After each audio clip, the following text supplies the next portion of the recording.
welcome everyone to Shulie's new series, Stones and Stories, a journey through biblical architecture. So I feel like Shulie hardly needs an introduction at this point. She has a graduate degree in Jewish history from Columbia. She has been giving professional tours around Israel, giving text and tour courses at Pardes and Matan.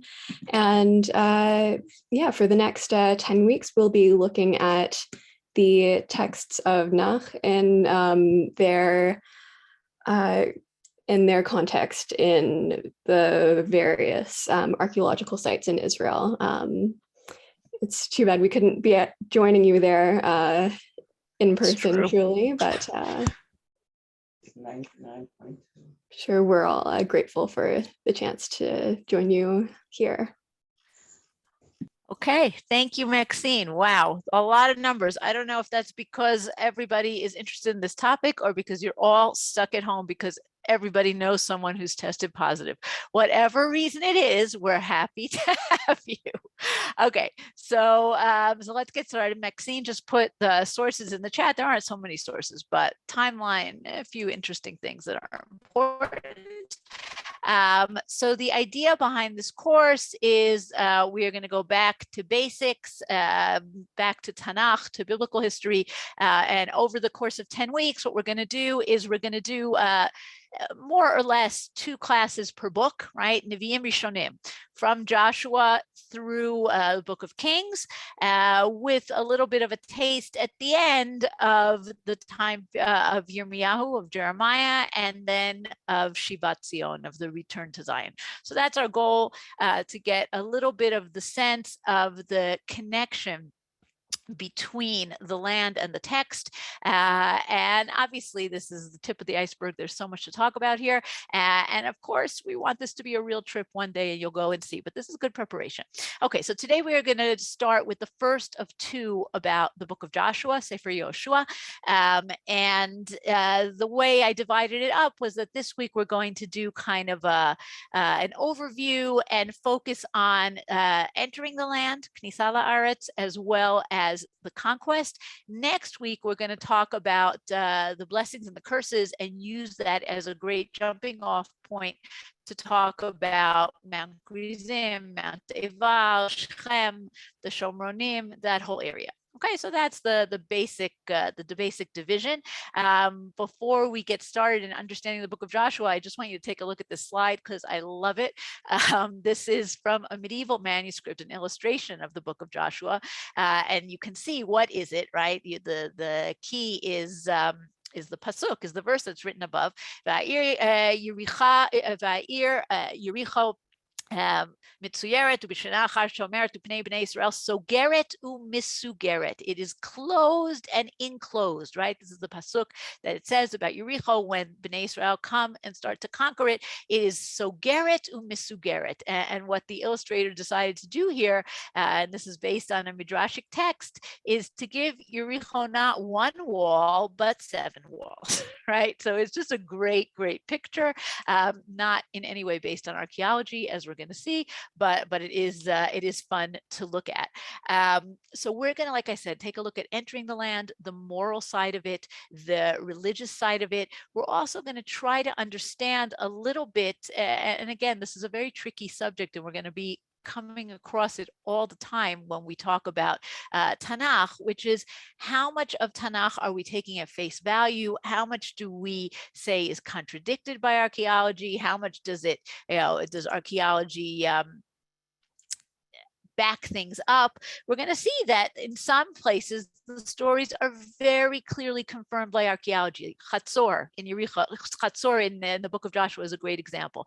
Other stories, the archaeology seems to contradict, seems to be very problematic, and that's Yoriho, right? So we have different issues that we're going to talk about. We also have the very interesting kind of internal Tanakh debate. It's not necessarily presented as a debate in Tanakh, but you learn the book of Joshua, and then you learn the book of Judges, right? Yehoshua and Shoftim, and they're clearly presenting two very different pictures, right? The book of Joshua, we come in and we conquer, and everything falls one domino after another, and by chapter 12, that's it. The whole country has been conquered, everybody has been subjugated, and Bnei Israel are triumphant. We open up the book of Judges, as we're going to do in a couple of weeks, and we'll see that, wait a second, we have challenges from the Canaanim, and we have challenges from the Midyanim, and we have challenges from the Plishtim, and what's going on, right? What happened to that nice, neat conquest that we had before? So there are definitely conflicts. The question is, does it all happen at once, like it says in Sefer Yehoshua, or is it something that perhaps is more gradual over time, right? It's not at all clear, but I think one of the ways that might be instructive to look at it, you can think about it as you will. I try not to bring in politics too much, but I think it's an interesting contrast, is modern Israel, right? 6-Day War and the aftermath of the 6-Day War. 6-Day War is this lightning conquest, right? We conquer all these places, Yehuda and Shomron and the Golan and the Sinai, right? We have all these places. But for the ensuing 50 plus years, we are struggling with the populations of these places. So it might have been a lightning conquest, but it doesn't mean that everything fell into our laps. So we're going to be looking at that as well. One other thing that's important to have as kind of a background is the decline of Egyptian power. Okay, what we're going to see in Sefer Yehoshua in the second part of this class today is the falling one after the other of all of these various cities, starting with Yoriho and then the Giveonim and the northern cities, right? The Ai. And each one seems to have a melech, right? Each one seems to have its own king. Clearly, there's no king of the Givonim. It's not that big a place. But what you have is you have a lot of local monarchies, right? Local leadership that do not somehow seem to think that it's a good idea to combine with each other. So, right, the northern kings do work together, and the Givonim, the 4 cities, do work together. Why don't the Givonim or the people of Yericho join with the northern cities? Why don't they all make a coalition together? That's an interesting question. And part of it is because up until very soon before Bnei Israel entered the land, the Egyptians are in power in the land of Canaan, right? They are the rulers, and it behooves them, it suits them to have very decentralized power, that each town is dependent. I guess you could say centralized might be a better way to say it. Each town is completely dependent on Egypt, and none of them connect with each other. And this way, Egypt is the ruler and there's no rebellion. But once Egypt leaves and there's a vacuum of power, these guys don't really know how to work together, right? And that's a fascinating thing that we're going to see as we go along. Okay, so let's move on from here and get into more of a question of where and when and what. Okay, so where is our story mostly taking place? So here we have this kind of a pariv little map here. Let's draw on it, right? Bnei Israel, after wandering around the desert for a very, very, very long time, right, finally enter the land. Where do they enter the land? Over here. Right, neged Yericho, opposite Yericho. We're going to see they cross the Jordan. We're going to get into that story more in more detail. By the way, this is not important to us now, but it will be important to us in a few weeks. At the very same time that Bnei Israel are making their entrance from the eastern side, you have another peoples that are making their entrance from the western side, and that, of course, are the Plishtim. Okay, so those are going to be important for us later, but less important for us now. Okay, Bnei Israel enter the land, crossing over near Yericho. First, they conquer Yericho, then they conquer near the Ai, right? Then they have the whole area of the Giveonim, and we eventually get up to the north in the area of Khatsur, and they conquer up there.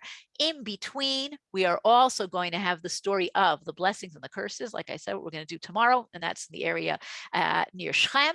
Plus, we also have giving out the land after the conquest is over, and that's in Shiloh. Okay, so if that hasn't confused you enough with all these nice little marks, okay, one more thing I want to notice in the progression of the conquests, and this happens very nicely. There are a few things that happen in the progression. First of all, Bnei Israel are moving from east to west, right? They're starting in Yericho, then they're taking the area of the Giveonim, and once they have a effectively cut the country in half, right, by taking this middle area.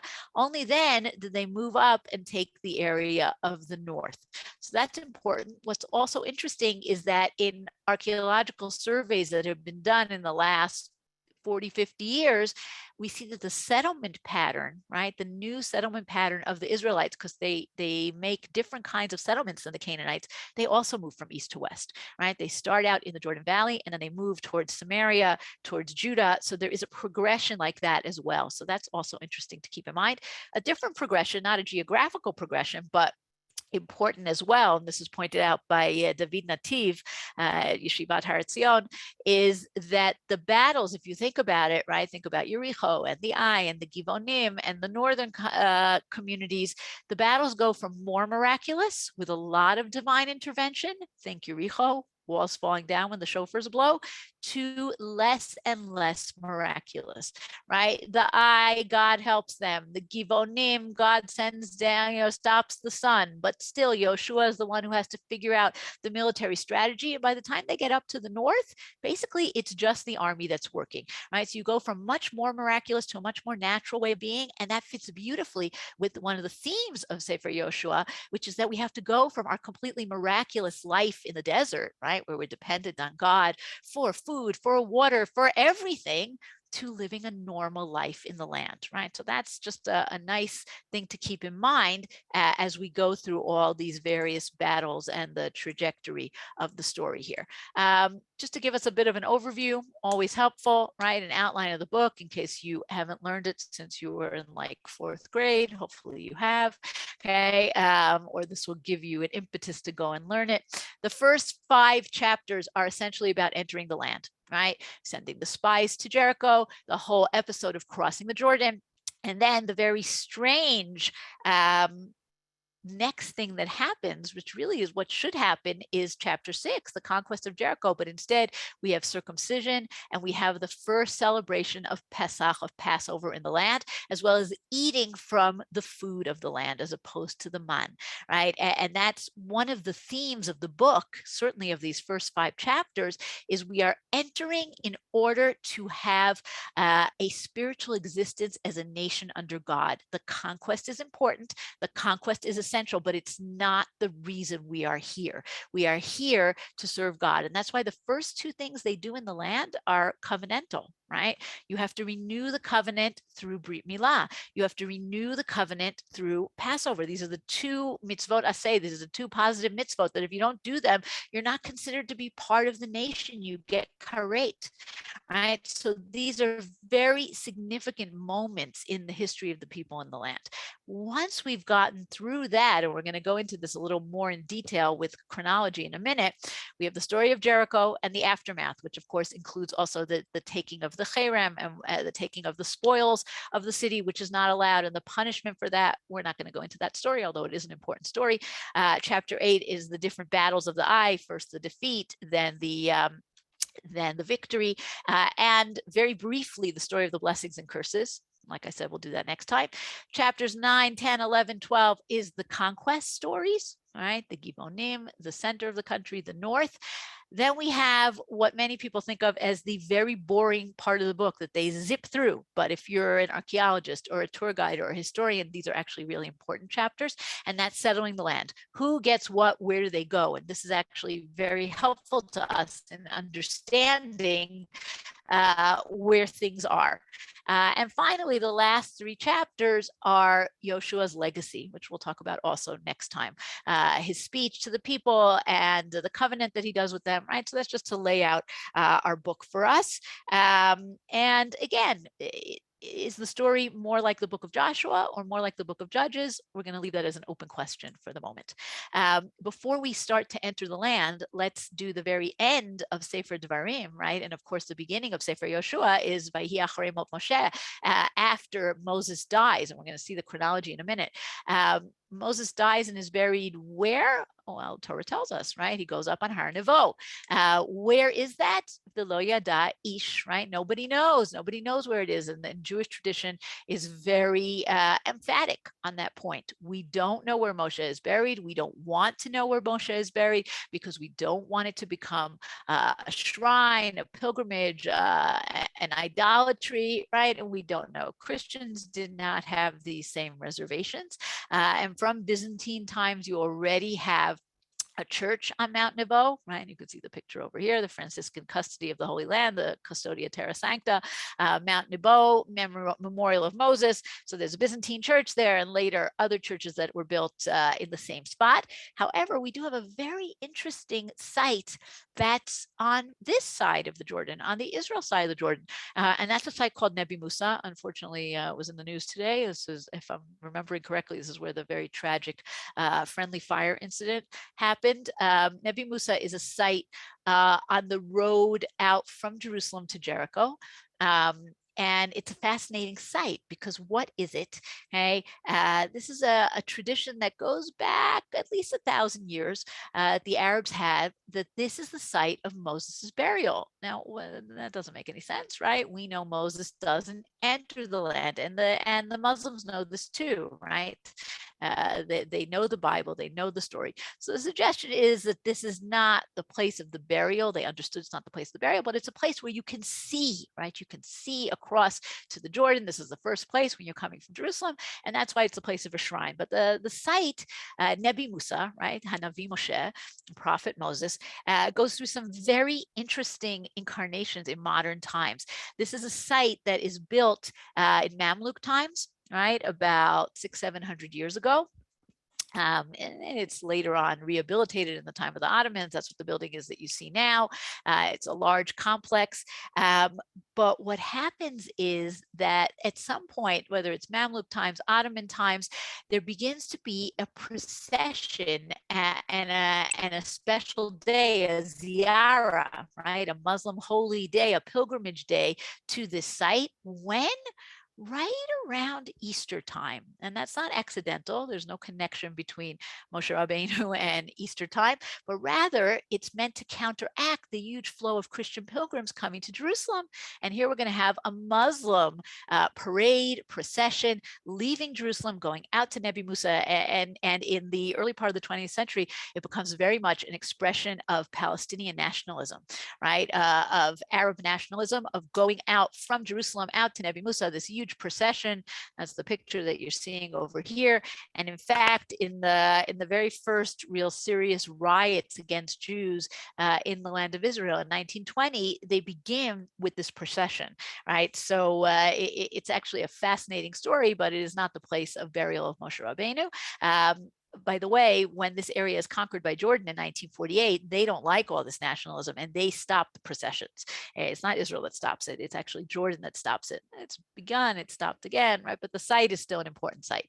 Okay, let's take a look at chronology for a minute, because this is very important. It's actually very intuitive, but of course figured out by the brilliant mind of the Vilna Gaon. And it's all based on the one date that we have, right? Ask many Jews, what day does Moshe Rabbeinu die? Many people will be able to answer you, the 7th of Adar, right? Zayin Adar. How do we know that? Oh, we know that. Of course we know it. How do we know it? We only know it because there's one date here that is written in the text, and all the other dates grow out of that date. Well, actually, Pesach is also in the text, but let's start with the 10th of Nisan. Okay, in the book of Joshua, in the 4th chapter, after they cross the Jordan, it says that they come up from the Jordan on Yud Nisan, on the 10th of Nisan. And all you have to do is work backwards, right? Because we know that they have 3 days where they prepare to enter the land, right? So you get ready on the 6th, the 7th, the 8th. On the 9th, they already start to travel down to the Jordan, and on the 10th, they enter. Okay, so if the 6th of Nisan is when they are beginning to prepare, we know they mourn for Moshe for a month. So that takes us back to the 7th of Adar. So now that we figured out the 7th of Adar, let's do the rest of the chronology and figure it all out, right? So Moshe dies, we have a month of mourning, and then Bnei Israel are camped in Shittim. which is east of the Jordan. We're going to see a picture of the topography in a minute. Okay. And at the end of that 30-day mourning period, right? This is in the first chapter of the book of Joshua. Joshua tells the officers to get ready, to start to prepare before crossing the Jordan. He sends the spies to Jericho. He reminds the 2.5 tribes of their promise to come into the land and fight just like the people fought for them. Okay, 7, 8, 9, they prepare to enter the land. 6, 7, 8, the spies hide in the mountains after escaping Jericho. We'll come back to the spies in a minute. The 9th at night, they return to the camp.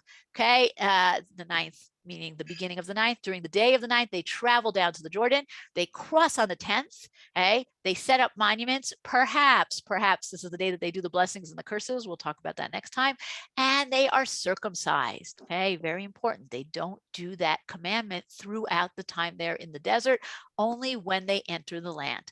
Okay, 3 days of healing, and then Pesach, the 14th of Nisan, Pesach is celebrated, Korban Pesach, and the day after the first day of Pesach, the man stops falling and the people begin to eat the produce of the land. So it's a very jam-packed 10 days, and it really is not just about entering the land, but it's entering the land, like we said, in this very covenantal, nationalist way, and moving into living in a very natural way as opposed to a completely miraculous way. So that's just to get our chronology, and that is in the source sheet. So if you want to see that and understand it better, you have it in front of you.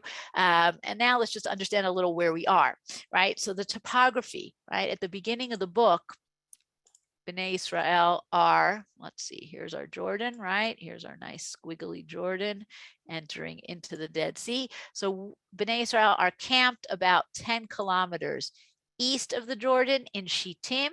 Now, actually, let's erase that because I did that wrong. Okay. We want to be opposite Yoriho, right? Here's Yoriho. So we are in Shittim over here. Okay. One of the things that's very nice, I don't know how well you can see it on this map because I really needed to have more of Jordan, but basically the two sides of the Jordan mirror each other. What does that mean? That means in this area, there's about nice 5 kilometers or so of flat land up to the Jordan on the western side, and more or less the same thing on the eastern side.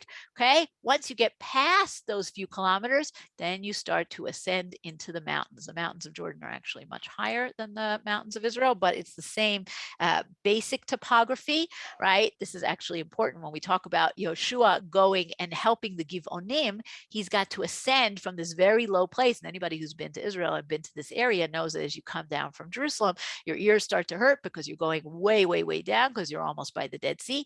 Yehoshua has to do that in the other direction and go up this very, very steep hill in one night in order to defend the Giveonim, which is very difficult to do. The topography is going to change as we go north, and we're going to come back to that, and it's important to understand, but I wanted you just to get a sense. Bnei Israel are here, they come down to the Jordan, they cross over the Jordan, they camp by Gilgal. What is Gilgal? We'll come back to that, okay, but just give all these things, keep them in your mind as we move along. Can you print out that picture of well, let's talk about, can I print out the picture? One of him with in the coat and the hat? You have it. Don't you? I think you are not part of us. Okay, good. Moving on. Although it might be nice to see the picture. Okay, let's talk about Yoriho and Rachav for a minute. First of all, I want to clarify, this is not a picture of the walls of Yoriho. We're going to see the walls of Yoriho are very problematic. This is a picture of the walls of Khatsur. Why did I bring it to you? I brought it to you because it shows you some very nice casemate wall, right? Houses in the wall. This is a classic Israelite design, that you have a wall of the city and you have houses built within the wall. We're going to come back to this when we talk about Khatsur, various other places. Okay. And we know that Rachav is in the wall, right? She lives in the wall. And what does that mean? Does that mean it looks like this? Does that mean that she's in kind of like some kind of a tower by the wall? It's not so clear, but I wanted you to have this kind of in front of you because it's a possibility of what it means, right? I just want to get the actual verse here. right? Sorry. All right, I don't have it in front of me right now, sorry, but she lives in the wall. Okay, now Rachav is a fascinating character, and the story of Rachav is a fascinating story. If you remember the story, the spies come into Yoriho. Somehow they make contact. They know to make contact with Rachav. We'll answer perhaps why in a minute. And when they are discovered, when the people of the city, the soldiers of the city understand that there are spies in their midst, and they come to Rachav, who I guess had a reputation for knowing about these things, she says, oh, no, they left just as the gates of the city were about to close. Go chase them. You'll be sure to catch them. Meanwhile, of course, she hides them in her house. And in return for hiding them, she asks that when they come, they save her and her family. Now, there are a lot of things that Rachav says and does that evoke for us a classic Yirei Shamayim, let's put it this way, a God-fearer, right? First of all, she's similar to Yitro, who we know about, right, from book of Bamidbar, Yitro, Moshe's father-in-law, who comes, and what does he say? Also from the book of Exodus, I heard about all the miracles and the splitting of the sea and all the things that God did for you and what he did to the Egyptians. She parallels that. She says all those things. I heard about all this stuff. I know how strong your God is. I know how important he is. Okay. She writes, she basically says she believes in God who took you out of Egypt. She swears in God's name, and she also kind of mentions things that are connected to the Ten Commandments, right? Whether it's believing in God and God taking us out of Egypt, to the fact that she's not only concerned about herself, she's concerned about her parents. Now that's fascinating. Rabbi Dr. Josh Berman points this out, right? He says the Tanakh is giving us clues. This is a good person. This is a person who is God-fearing because she wants to protect her parents. Another one of the Ten Commandments. When do we hear about that in Tanakh? We really don't hear about it. So we have these parallels to Yitro. We have these parallels to Am Yisrael and to Matan Torah. We also have a fascinating parallel to the Exodus itself, right? Because what do the spies tell her to put in her window in order to be saved, that they'll know it's her? A red string, right? Tikvat shani. What do Bnei Israel have to put on their doorposts so that they'll be saved when God comes through and kills all of the firstborn? Red, right? Put blood on your doorposts, put a red string in your window. So Rachav is definitely harking back to a typology of a God-fearer, of someone who trusts in God, of a righteous Gentile, right? She's a very fascinating character. Now, she takes them and she hides them in the flax that she has on her roof. She also lowers them from her window with a rope. She also puts a string in her window. She works with ropes. She works with thread. Right? Jabo Ehrlich, a scholar and a tour guide, suggests that maybe her business is flax. Maybe she has a flax workshop, right? Let's just remember, flax is a plant. You make linen from it. You have to dry it on the roof. So she has all this flax lying around. She uses it to hide the spies. She uses it to make ropes to lower them at her window. She uses it to make the strings that are wound together and dyed red to put in her window. Maybe she also uses it to make fishing nets, which we know people did, right? Maybe she was down by the Jordan and fishing, and that's how she saw the people crossing and made contact with them in the first place. So it's a very interesting thing that he points out, all of these connections to Pishtim, to flax. And one other thing, flax is highly flammable. Okay? It catches fire very quickly, maybe a little bit of a symbol of Yoriho burning. Okay, so she hides them. She gives them very good advice. She says, run in the other direction, go in the direction of the mountains. Everybody thinks you're going down to the Jordan. They go, they hide out. After she extracts from them the promise that they will save her when they come to the town, and indeed they do. And it tells us, the book of Joshua tells us that she lives amongst the people of Israel till the end of her days. And in fact, the Gemara goes a step further and actually says that she marries Joshua, right? So that kind of a nice fitting connection there. If Moshe marries Yitro's daughter, so Joshua can marry Rachav, right? A nice little parallel there. Okay, so now let's get to the story of entering the land. And the spies have come back and the people are getting ready, and they are ready to enter the land. You have the verse here in the English. I'll just read it for you also in the Hebrew, right? Joshua 3:13. First of all, we have all the instructions that Yehoshua tells the people, and he tells the Kohanim, and you're going to be carrying the Aron. Vayakinoch kapot raglei Kohanim nosei Aron Hashem Adon kol haaretz b'mei hayarden yikaretun hamayim hayordim milamala bayamdu neid echad. Now, this is a fascinating story because on the one hand, it's very similar to a story that we are familiar with from 40 years earlier, right? With Kriyat Yamsuf, the splitting of the Red Sea. However, it's also very different. Okay, so if you think of just first of all on the very basic physical level, right? You know from reading the text or seeing the Ten Commandments or Prince of Egypt, depending on your generation, right? How does the Red Sea split? If you look at my hands, it splits like this, right? It goes down the middle, splits in two directions. How does the Jordan split? It doesn't split, it stops, right? The water coming down from upstream stops by Yamdu Neid Echad. And the Gemara has this great discussion of how high does it go, right? It just keeps piling up and piling up and piling up, but it stops and it stands in one place. So that's just the basic physical difference. There are very much deeper differences as well. First of all, Kriyat Yamsuf, right, the splitting of the Red Sea, the Jewish people, the Israelites are running away. They are fleeing the Egyptians. They are in terror that they are going to be, they're between the Egyptians and the sea. They have nowhere to go, and this is their salvation. Entering the land is a very different thing. There might be trepidation about what's going to happen, but there isn't terror because there's nobody behind them. Okay, so that's a very important difference. The other very important difference is how do they cross here and how do they cross there?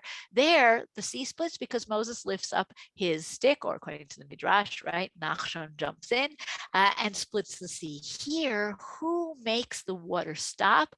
The Kohanim, carrying the Aron. They are literally being brought into the land with Torah. Torah is taking them into the land. It's an exceedingly symbolic and important moment. And that's what's happening as they come in. Now, the other difference, and this is apparent to anyone who goes to the Jordan, particularly at this part of the Jordan, we'll talk about where this is in a second, right? The very southernmost part of the Jordan, right before it empties into the Dead Sea. What most people notice is that this is a little piddling river. It's not particularly impressive, right? Mark Twain comes after he sees the Mississippi. He is not impressed by the Jordan. Now, even if it was bigger thousands of years ago than it is today, because today we siphon off water for all sorts of reasons, even so, do we really need a miracle? Could they not have just kind of gotten their feet a little wet and crossed over? Perhaps, but the idea is, first of all, this is happening in the springtime and when the water is at its height, but even more important, God does a miracle for Yehoshua like he did for Moshe. We need to show the people that just like God was with Moshe, he will be with Yehoshua to the extent of doing the same miracle. Okay, so it's a fascinating thing. How do the people cross? We'll talk about that a little more next time. Do they cross in a long line from west to east and a long line from north to south in the shape of their encampments in the desert? Gemara has different suggestions, as do other people. Where is this place? Right. So the book of Joshua tells us that it is opposite Yoriho. We have a site that is very significant to Christians, but should be just as significant to us. And in the last few years, it has become more and more known and more important, called Crusader Aliyah, right, which is really opposite Yoriho.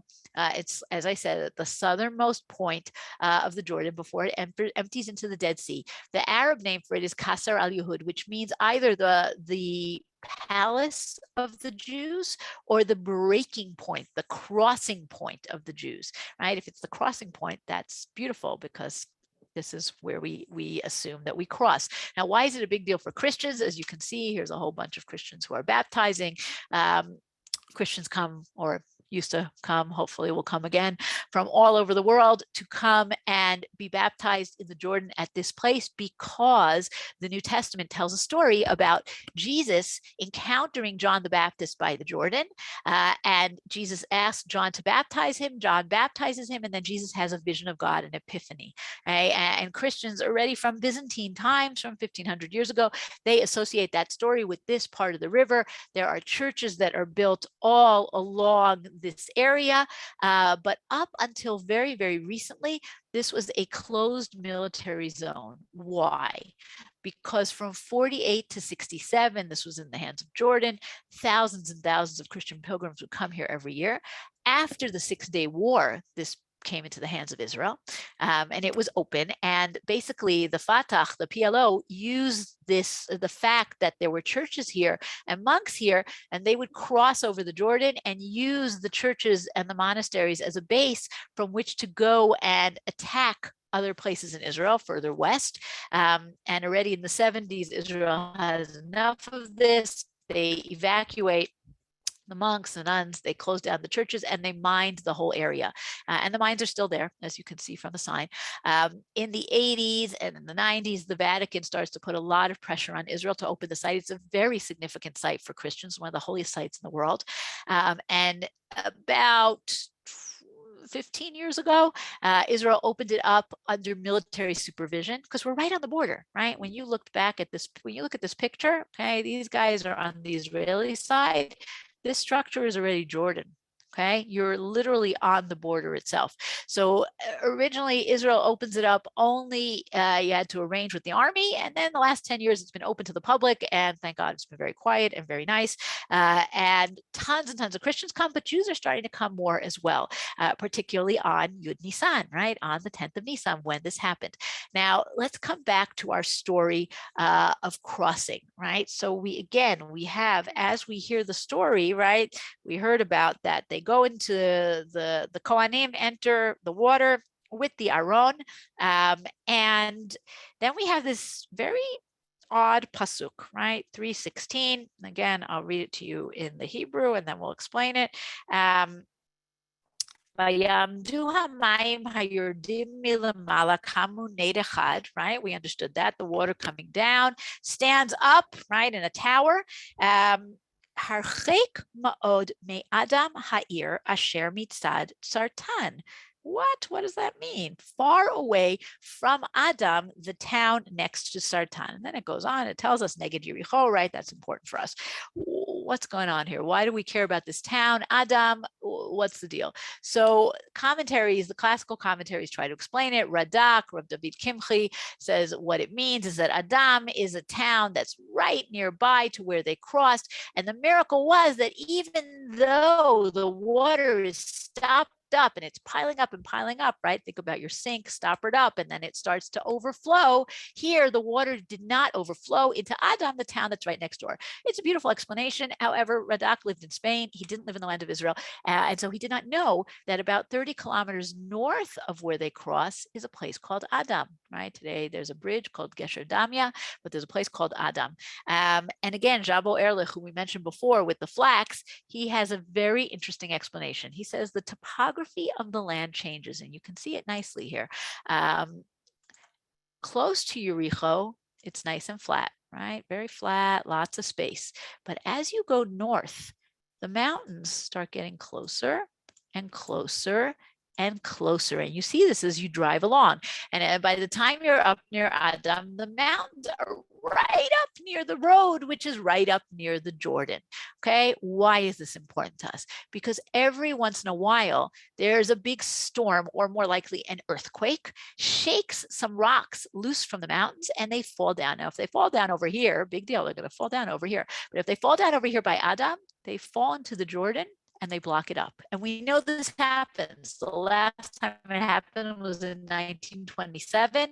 The Jordan was blocked up for about 20 hours, right? That's an amazing thing.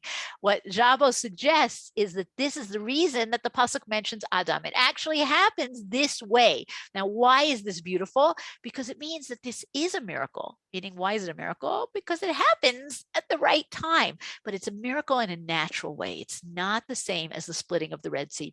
And he has a lovely phrase. He says, what's a miracle? A miracle is nature plus timing, right? So here's the nature, but it has to happen at exactly that right moment, right? So that's a lovely explanation. And it tells us that we are starting to live in a much more natural way. So that's our explanation of this pasuk. It's a very good explanation. But again, next week, we'll talk more about entering the land, and do they enter all of them over here, or do they actually enter? This is a great suggestion by a number of people, kind of in a long line where some of them enter up here and some of them enter down here. And what does that mean? So like I said, we'll come back to that. We're going to ignore that for the moment. Okay, the first town that they come to is the town of Jericho.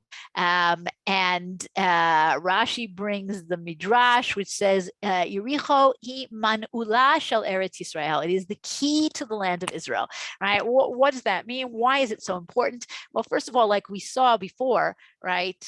Not here, further back, sorry. Okay, we are right next to the entrance to the mountains, right? So if you can take Jericho, then the way into the mountains is open to you. It doesn't necessarily mean it's going to be so easy, but the way into the mountains is open to you. Jericho is on a major road. It's a very old and very powerful city. It goes back at least 10,000 years, if not more. So it's one of the oldest cities in the world. It's the lowest city in the world. It's got a great location. It has water and it has warm weather. Okay? So capturing Jericho is a great entryway, a gateway into the land. Now, it's a city that has, like we said, an abundance of riches. It has a spring, right, which the Arabs call Ein es-Sultan. The Jews call Ein Elisha because of the story of Elisha and making the water sweet. It has warm weather all year round. So what that means is you can have agriculture that's going on all year round. Yoriho is famous for being Ir HaTmarim, right? The city of the date palms. And you can still see that today if you go to Yoriho or the outskirts of Yoriho in Second Temple times. It supplies, sends supplies for the temple. It's a very significant city. It's also one of the places where they make the perfume, the Afar Simon, the balsam. So it's a wealthy city. It's a powerful city. It's still a very nice city, what Israelis are allowed to go to. But here's where we get to a kind of a sticky question, which we alluded to in the beginning. What about archaeology? So as I said before, Yoriho is a very, very old city. It was already explored in an archaeological way in the 19th century. The main serious explorations were done by Kathleen Kenyon in the 1950s when this was in the hands of Jordan. It has many layers that go back to prehistoric times, to Neolithic times. However, and here's where the very big however, there is a gap in civilization from the late Bronze period, 15th century before the Common Era, to the Iron Age, 10th, 9th century before the Common Era. That's a problem because the way we understand the chronology of the story, Yehoshua is taking place, give or take, the 12th century, right? Why do we not have any walls here? We're not finding walls of the city from the time of Yoriho. We have huge walls from a few hundred years earlier, but we don't have any walls from the time of Yoriho. What happened? Were they swallowed up? Perhaps our dating is wrong. Perhaps our site is wrong. There are a lot of different ways to possibly explain it, but there are very few really satisfactory answers. However, the archaeology does fit beautifully with the story of the rebuilding of Yoriho. You have no Yoriho until the 9th century or so. What's the story with Yoriho? At least according to the book of Joshua and later the book of Kings. Joshua doesn't curse the city. He curses anyone who builds the city. He says this city has to remain destroyed. Everything else in the land of Israel we need to build because we need to settle, we need to build, we need to be here. However, Yoriho, because it's the first one, because it's a showing of God's power in making the walls come down, Yoriho needs to remain destroyed. And he curses anyone who builds the city, right? He says anyone who's going to build the city, with his firstborn, he's going to lay the foundations, meaning the firstborn will die when he begins to build it. And with his youngest, he will put up the wall, put up the doorways, right? So his children will die when he rebuilds the city. And this is a deterrent for hundreds of years until Chiel Beit HaEli, in the time of Achav. We're going to talk about Achav and Eliyahu a little later in this course. But for various reasons, Chiel Beit HaEli defies the decree. His sons do die, okay? But from that point on, Yoriho is rebuilt. It remains built. It was not an injuncture not to live in the city, it was not to rebuild the city. Once the city is rebuilt, it becomes an important city. Now, again, this fits very, very nicely with the archaeology because 9th century is the time of Achav, and that's when the city is already rebuilt. The picture I put in here, I think I'm going to wait till we talk about Eliyahu and Achav to explain it, but basically this is the Nevi'im HaBaal, the prophets of the Baal on Mount Carmel. This is from the synagogue called Dura Europus, and according to Midrash, Chiel Beit Ha'ili is the guy hiding here in the altar ready to light the fire for the prophets of the Baal. But we'll come back to this, I promise. The city is rebuilt. It becomes a very important city. In Second Temple times, it becomes very connected to the temple. It's also the place where the Hasmoneans build palaces. Herod builds palaces. It's kind of this winter vacation paradise for people. Later on in the Byzantine period, it's also an important city, and that's when you have the synagogue that's built. There are a few synagogues that are built in and around Yoriho. This is the most famous one, the Shalom Al Yisrael synagogue. This mosaic was found there. It's still there today. You can go see it. It's not so easy, but it's possible. The Muslims also come and build there. There's a terrible earthquake, but they come and they rebuild. So Yericho remains an important city, but there is this gap between the time of Yehoshua and the time of Achav where it's not built. Okay, another subject that's interesting to explore. We know that when Bnei Israel cross into the land, they camp in a place called Gilgal. Now, Gilgal appears in a few places in Tanakh, right? We hear about it in Yoshua in a few places. We hear about it with Eliyahu. We hear about it in the book of Shoftim. Gilgal is mentioned a few times. Is it always the same? We have at least 6 different possible places of Gilgal. Is it a temporary camp and therefore not something we can find, or is it perhaps something that we can find? So a very interesting archaeologist named Adam Zartal, we're going to talk more about him next time, did a huge, massive survey of all of Samaria, of the Shomron, after the 6-day war. It took a very long time.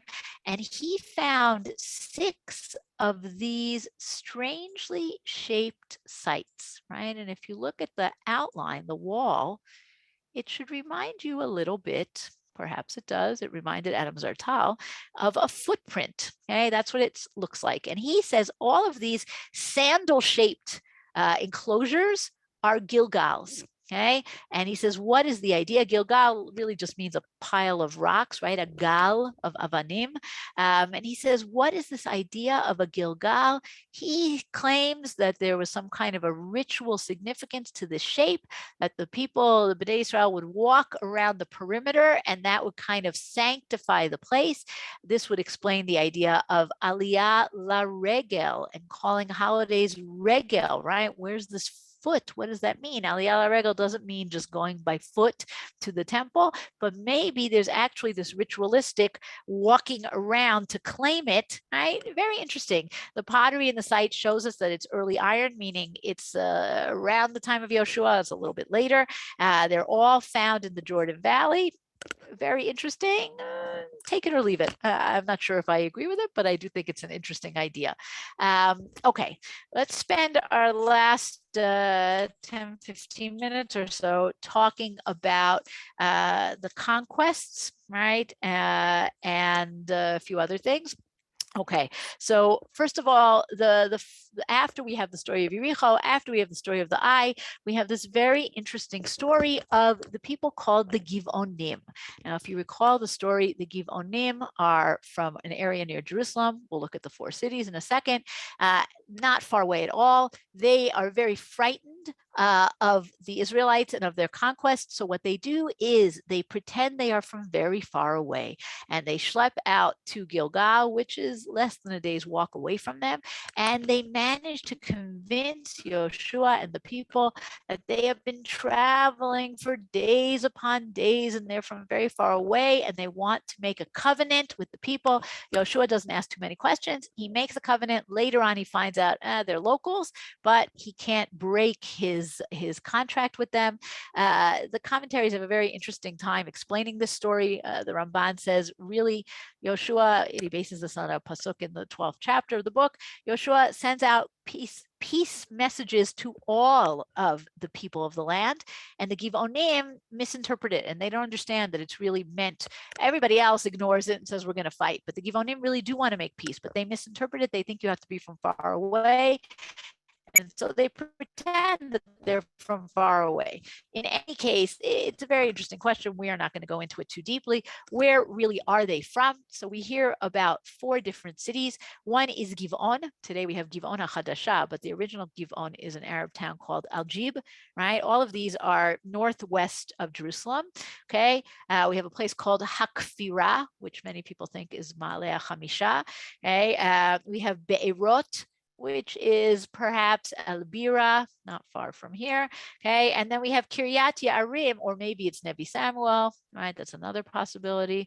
And then we have Kiryat Yearim, which is Abu Ghosh, okay? And you can see all of these are very close to each other. All of them, by the way, are in the land of Benjamin. Okay, in the story of the end of the book of Judges, when the Benjaminites have a civil war against the other tribes, we hear about the Giveoni cities as well. And later on, we hear about it with King Saul. We'll be coming back to the Giveoni cities. But they are very important for Yehoshua to possess. And actually, his covenant that he has to keep is not such a bad thing, because when the Gibeonim are attacked by the other Canaanite kings all around, Yoshuas has to come from all the way down at the bottom here and has to save them. And by doing that, he has now, as we showed before, kind of cut the land in half. And he has created this very nice all Israelite passageway. So the Giveonim, whether it was a misunderstanding or not, kind of help out Yehoshua. Giveon is, like we said, is the Arab village of Algeb. Already in the 19th century, Edward Robinson identified it. When this was under Jordanian control in the 1950s, there was an archaeological excavation that was done here. And we know for sure that this is Giveon, not only because of the name Algeb, which sounds a lot like Giveon, but because they actually found jar handles that have the letters Gimel Vet Nun on them, right? Which is close enough to Giveon to be a positive identification. It was a large city already from the Middle Bronze Age. It was a very large water system. We hear about Giveon later on in the book of Samuel, where there's a battle between the loyalists to David under the general Yoav and the loyalists to Mephibosheth under Avner, and they're fighting by the pool of Giveon. Is it this big cistern? Maybe, right? Later we hear about it. In the time of King Solomon, the Mishkan is here, the Bama Hagdolah is here. We hear about it at the end of First Temple time. So Giveon is an important city. It's an important location. It's mentioned a lot of times. And when they are attacked, Joshua comes to save them. And this, of course, is where we have the very famous story, right? According to Nach, the only time that a person did something like this, where Yoshua says, Shemesh beGiveon dom, v'yarech be'emek Ayalon, sun stand still in Giveon and moon in the valley of Ayalon, right? He basically says, freeze to the sky, sun don't set, moon don't rise. Is this because he wants the day to be longer so they can keep fighting in daylight? Is it because he wants his enemies to be blinded by the sun, right? Either way, he asks, God answers, right? Very much a miracle to stop time in its tracks. And this area of Emek Ayalon, which is where Latrun is, this is Latrun, right? The modern tank museum, but also the Crusader fortress. This area of Emek Ayalon is a very significant strategic area. Everybody wants it. So there's battles here in the time of Joshua and the Maccabees and the Crusaders and the Turks up until 1948, where Latrun is a major battleground on the road to Jerusalem. We don't manage to take it in 1948. We only take it in 1967. And today there's a tank museum here because the tank corps were the ones who tried to conquer it in 48. And in the main plaza of the museum, you can see the design. It's very nice, subtle, but if you know the story, it's very obvious. You have a sun, right, with the rays, because sun stands still in Giveon, right? So it's a nice harking back to the story where the story took place. The final set of battles happens in the north, right? And in the north, we only hear about one city that's destroyed because it is Rosh Kol Ha'arim, right? It's the most important one. All the other cities are preserved and the Israelites move into them. But Khatsur is the most important city, and that one is destroyed. Now, as we said before, there are places that validate the story of Tanakh very clearly and places that are more complicated. Khatsur is very clear. Okay, it is a city that it was excavated over many years, was excavated by Yigal Yadin in the 50s and the 60s. It's been excavated more recently by Amnon Ben Tor. Yadin excavated mostly the Solomonic, the city from King Solomon, as well as the lower city from the Canaanites. Amnon Ben Tor excavated the Canaanite city on the top, the upper city. And what he discovered is this huge structure, which may have been a palace, it may have been a temple.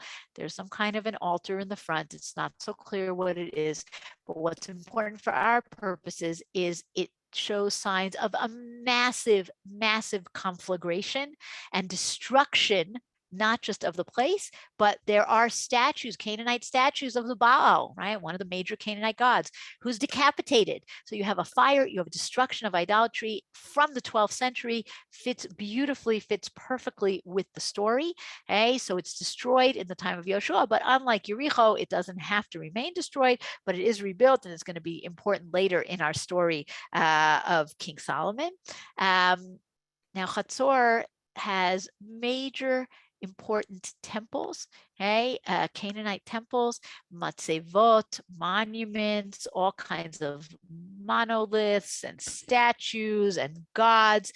And we see this also in other Canaanite towns, like in Megiddo, like in Gezer over here, where you have these monuments as well, which is not 100% clear what they are, but clearly they are something that is connected to ritual, that is connected to covenant. What we have that remains of Canaanite culture tells us that it was a very powerful and very influential culture. Now, the Israelites and Joshua are commanded to get rid of it, right? We hear about it already in the book of Devarim. Get rid of all of that idolatry. Get rid of the inhabitants of the land. They are going to turn you astray. Now, even in the book of Joshua, but definitely in the book of Judges, we see that that's not really what happens. Okay, in many cases, the primary example is the Giveonim, but not only. Joshua doesn't kill off all the Canaanites. He makes them work for him by Ulemas. They have to do forced labor. They have to live under the yoke of the Israelites, but they're not gotten rid of, and their culture is not gotten rid of. Now, this seems more humane to us. We are living in a very different time. However, it causes enormous problems because it means that this idolatry sticks around throughout First Temple times, and it's one of the major issues of First Temple Israel is this connection, this deep and abiding connection to idolatry, which is very hard to take out of the land. And part of it is because this culture stays around and is very, very strong. Okay, our last little bit here is dividing up the land. Once the years of conquest, the 7 years of conquest are over, the people gather in what becomes the capital for the next almost 4 centuries, and that's Shiloh. And we're going to talk more about Shiloh when we get to the book of Samuel. But they gather in Shiloh, they set up the tabernacle, the Mishkan there. Okay, and it becomes the place that is the most important site until Shiloh is destroyed in the time of Eli, in the time of Shmuel. Okay? But meanwhile, they set up the tabernacle and they start to divide up the land. Okay? And the land is divided, and it's where we hear about kind of this religious center. It's not where Joshua does the final covenant. And that's why we're going to talk about that next week. That happens in Shechem, but Shiloh becomes the de facto capital for the next few centuries. It's a very significant site, and it's the place where the land is divided up. Okay, so just 2 different things that we want to look at here. First of all, the division of the land into tribes. Okay, and whatever, every one of these maps is slightly different. So if you see something and you say, but Shimon is supposed to be in Judah, yes, it's true. I just happened to pick this map. I like the colors, but they all are more or less correct, but there are variations that need to be fixed. Okay, so just to understand, we have our 2.5 tribes on the eastern side, right? Reuven, Gad, and half of Manasseh. And you also get a sense of the enormity of some tribes and the very smallness of other tribes, right? So the major tribes, Judah, Ephraim, Manasseh, they have huge amounts of land. Benjamin does not have a lot of land, but he's located in a very, very central position. And the Mishkan is, according to the Gemara, the Shiloh is in Benjamin. It's a little tricky to do that in real life, but certainly the temple is going to be located in Benjamin because Jerusalem is divided between Judah and Benjamin. So these are our major tribes. Okay, we've got less significant, although with lots of land, tribes in the north: Asher, Naphtali, Zvulun, Yisachar. Shimon has a story to himself. Maybe we'll talk about him a little in Sefer Shoftim. And Dan starts out over here, right, down here near Judah, and doesn't have enough space. We'll talk about that when we talk about Shimshon and the Plishtim. And eventually he goes further north and finds himself a new place. And that's why the Tel Aviv buses are called Dan, and that area is called Gush Dan. But if you go up north, you will visit Tel Dan, which is also part of Dan. So two different places. The other thing to notice is this other map over here on the right, and of the nachalot, of the inheritances that are given to the tribes, you also have the story of the Levites and the Kohanim. Okay, the Levites and the Kohanim, tribe of Levi does not get his own, and you can see the tribes are set out differently here, slightly. The tribe of Levi does not get its own land. It is scattered throughout the people. We have 48 Levite cities, which include 13 cities that are for Kohanim. Okay, it also includes the cities of refuge. Those are the ones with the big stars by them. The idea is that they are meant to be the teachers, and that's why they're scattered throughout the land. Why are the cities of refuge also cities of Kohanim? That's where we get to interesting questions of atonement and what do you do in a city of refuge and who's responsible for sin. We are not going to get into those questions. But what is interesting is you have a concentration of Kohanim cities that are in the southern Hebron Hills, including Hebron, by the way, and Eshtemoa and others.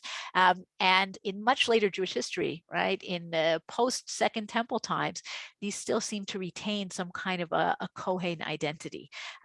In the north as well, we have Kohen cities that retain a Kohen identity. So that's just a fascinating thing to think that identity can carry on centuries after this concept of Nachalot has basically fallen apart because the 10 tribes are exiled. Okay, so that's our very quick introduction to the book of Joshua. We are going to go more deeply into detail next week when we talk about the blessings and curses. But let's see if there are questions I need to answer here. Go back to the beginning. Sorry, let me do that faster. Okay.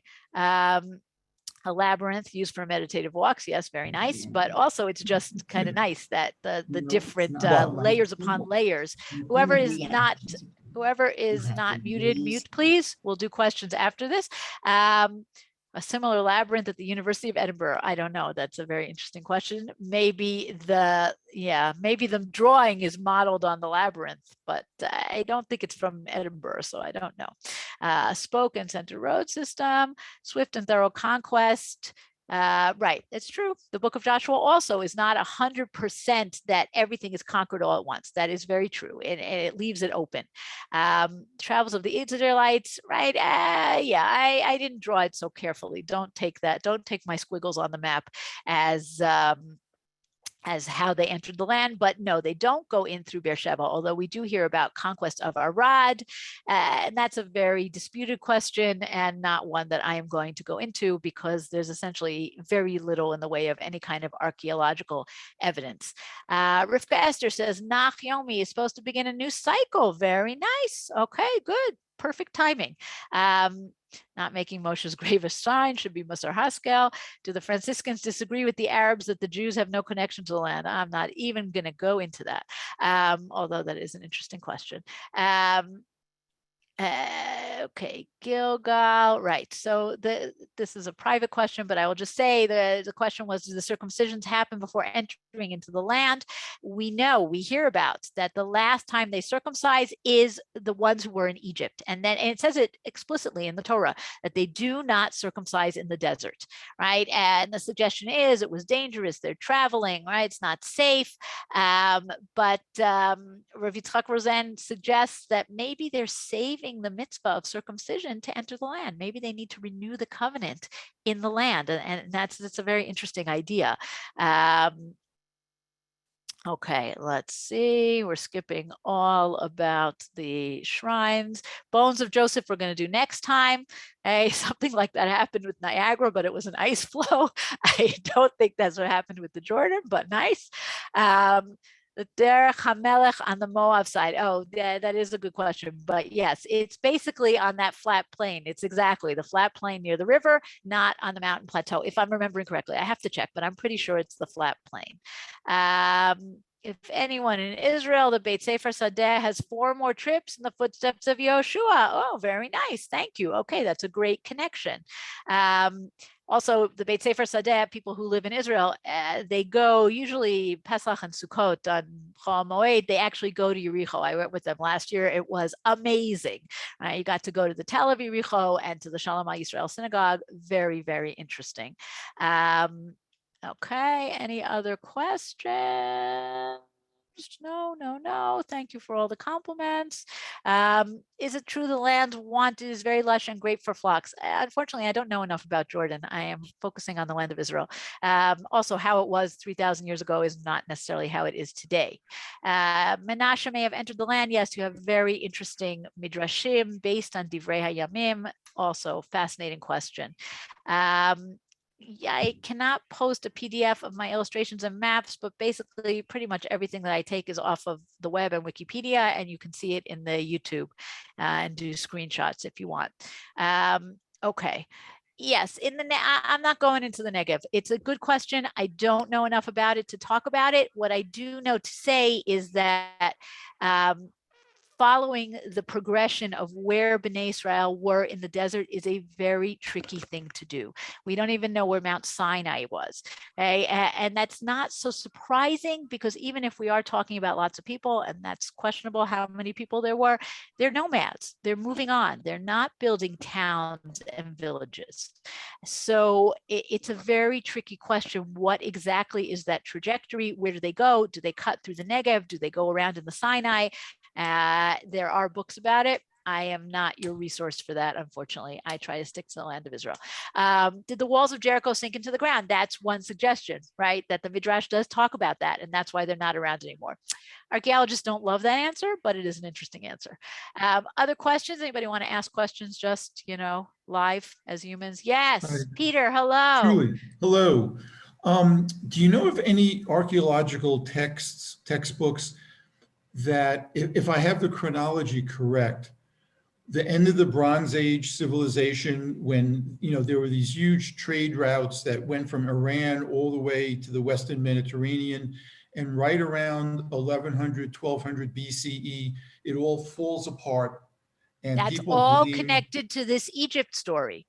That's yeah, all connected to that.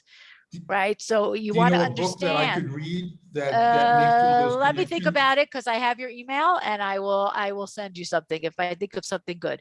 But yeah, Egypt is always the gorilla in the room. What happens in Egypt, if they're strong, it affects us. If they're weak, it affects us. So the fact that they have this period of weakness in the 12th, 11th century, that has a huge impact on our region and the larger region as well. But I will look into if I can find a book for you. Anybody else? Thank you. Yes, was the crossing of the Red Sea or the Reed Sea, Yam Suf? Can you Is it speculate red or on is that it for us? reed? That's your question? Yes. Yeah. So if I remember correctly, Yam Suf is clearly a reed sea. Who are the ones who come up with the red? I think I have to go back and check, but I think it's a Greek mistranslation, if I'm remembering correctly. And it's sort of got, and today we say Red Sea, it has all the coral, whatever, but really it is a reed sea. It is clearly not a Red Sea. I think it's the Greeks who mess it up, but I would have to go back and check. That's what I want. Shevet Zvulun, according to your Shevet map, Zvulun. according to your map, doesn't have access to the Mediterranean.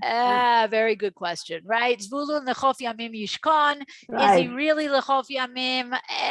Yeah. So we tend to rely more on what's written out in Sefer Yoshua and less on the blessings that Jacob and Moshe give. And in Sefer Yehoshua, he doesn't seem to have access to the sea. So what do the commentaries do with that? That's a good question. I don't remember exactly, but the maps are relying on the way it's laid out in Yehoshua. Mhm. Okay. Okay. Okay. Thank Thank you, you. everyone. I don't know if you want to Thank do you. coming attractions, Maxine, but thank you, Yeah, everybody. sure. Thank you everyone for coming for the first edition in this new series. Tonight, of course, at 8:30 Eastern, we have our Parsha Shir. Rabbi Moshe Shulman will be talking about Shirat Miriam. What else? Tomorrow, Rabbi Kelman will be teaching his Shir on the Parsha at 9 a.m. And then Sunday, there is a day off. Usually Sundays when Rabbi Menachem Leibtag is teaching, but he is taking a week. And then starting next Sunday, we will be looking at Sefer Shemot as a whole with him. And then going on the rest of the week, we are continuing some of our the new series that we started. Also, we're going to be looking at we're going to go parak by parak, looking at the narrative of Eliyahu HaNavi with Rabbi Alex Israel. So there will be some tie-ins there, I'm sure. Yeah. So looking forward to seeing you and have a Shabbat Shalom. If you're not back before then, but yeah, thank you so much. Have a good Maxine. afternoon. Shabbat Shalom, Thank everyone. you. Thank you. Thank you, Shulie.